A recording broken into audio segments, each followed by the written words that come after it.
This is Did You Do It? It's 4:16 a.m., July 29th, 2018.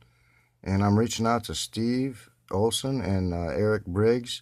And I'm kind of wondering exactly what on earth is facing the interloper at 1300 hours each day at UTC when the Schumann resonance releases its capacitative type discharge. Okay. In your video here, we were talking about, well, it looks like the charge buildup starts earlier in the morning UTC, and the sun is on this side of the earth as it's charging. So what I'm going to do is I want to find out where the glint of the sun is at 1300. We'll go around to the back side of the earth on the interloper side, and I'm going to see what's facing the interloper, if there is one. Okay, so here we go. Oh wait, first I'm going to go over here because this is germane to what we're talking about. All right, I want to show you. I got it set. I'm over at the earth.nullschool.net, and I'm on the air, set on the surface, and the temperature. Okay. Now, what we've got here is the Mount Everest, Tibet, and all that. And here we've got, what is that? Saudi Arabia. Got some 42.9 Celsius, 37.8 Celsius, 37.8, okay, 1.7. Now, this is in the higher regions of Tibet or whatnot. I'm going to show you this area. It's very important. Okay, now that's at the surface. Now I'm going to go up to 1000 HPA and see the temperature. Well, now wait a minute. Look at the temperature difference. At 1000 HPA in the same region, it's 43.4 Celsius. Wait a minute. Let's see if that's right. At the surface, it's 10.8 Celsius. At 1000 HPA, it's 43. What about 850? So the higher we go, it's getting hotter. 34. At 700, it's 23 Celsius. At 500 HPA, it's still 33.4 Celsius, but it's warmer than the surrounding areas. Why is that a temperature inversion there? Those are the higher reaches. I'm about ready to show you what I think. Okay, Steve, let's find out where that glint is at 1300. This is the glint of the sun. I'm on the himawari side. I'm prepared to stop it. Okay, see it? Okay, now that's where it is right there. The glint of the sun. So it's noon there. And it's 10:40 a.m.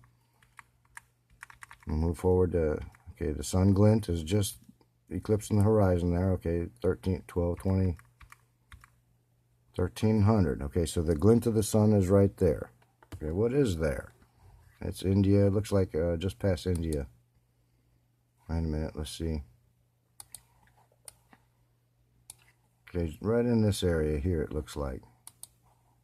See it? Right there on the other side of India. Okay, so what's... Okay, it's 1300, it's noon here, so let's just see what's on the other side of the earth at noon, because this is where the capacitative discharge is originating from, heading towards the interloper. Excuse me.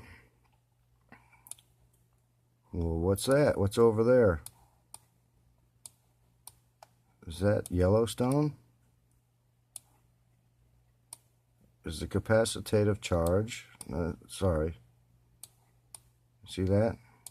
If it's noon here, then at 1300, the interloper is directly in line with that area there. Huh. Let's see if we can't get the Go 16 side to go. Okay, here's the glint of the sun.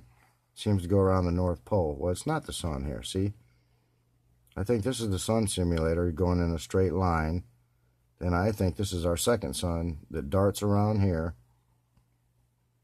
and circumnavigates the globe in the northern regions. And I'm going to show you why I think that. Go over to the College of DuPage website, get it set on the natural color, 200 frames, and it's flickering like a bitch. It always does that in a minute, for a minute. Watch the sun glint. Whoop, it stays in the view. it never leaves the view. Well, here's what I'm thinking. Okay. There's a second sun, or a second UV sun that's actually circumnavigating the top of the globe. Let me show you something up here. Okay, see that glint up there between Greenland? That represents 05:15 a.m. Let's go over here and see where the sun glint is at 05:15. So what's going on here is, okay, there's 5:10. It's over Indonesia.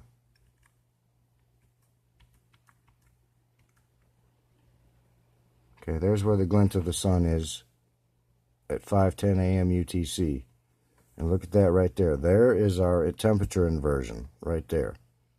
Okay, or the area of the temperature inversion. Now, we'll go to this color. Now, remember this glint. The sun's right there. Then why is the glint of the sun at 5:15 a.m. showing up right there? Because that's not the sun. That's the UV sun. That's the second sun. And they're blocking it out with their obfuscation techniques, as shown by Raven57. She picked up real well after Universal News media kind of disappeared on us. I don't know what happened. I hope she's all right. But you need to go check out Raven57. She's got the FAA cams, under control. But going back to the College of DuPage, there's the glint of the UV star, Eric.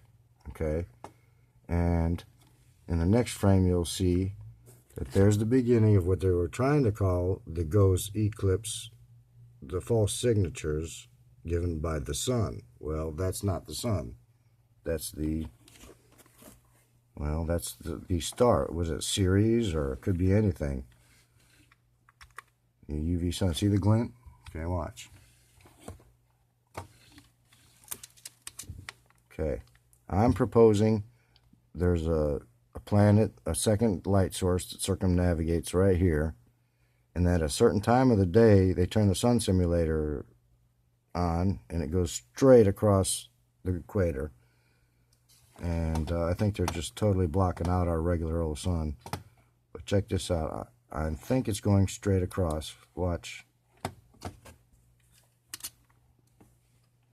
Let's see if we can get this before the film runs out. It goes up. You can see the glint at the top of the pole. Straight across. Kind of zigzags a little bit, like it's out of control, because that's the sun simulator. And now this is the second sun going across.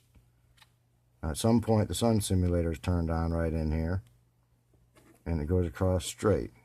Now, we've been picking up signatures on the GOES 16 satellite.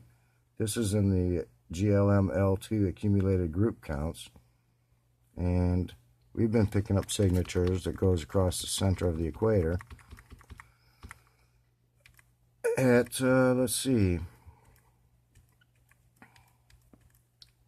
See that? Well, that wasn't a good depiction.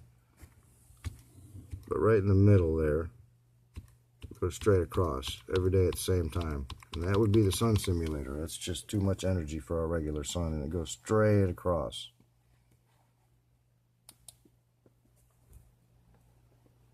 Well, somehow I think they know when I'm videotaping. But so what I'm thinking is that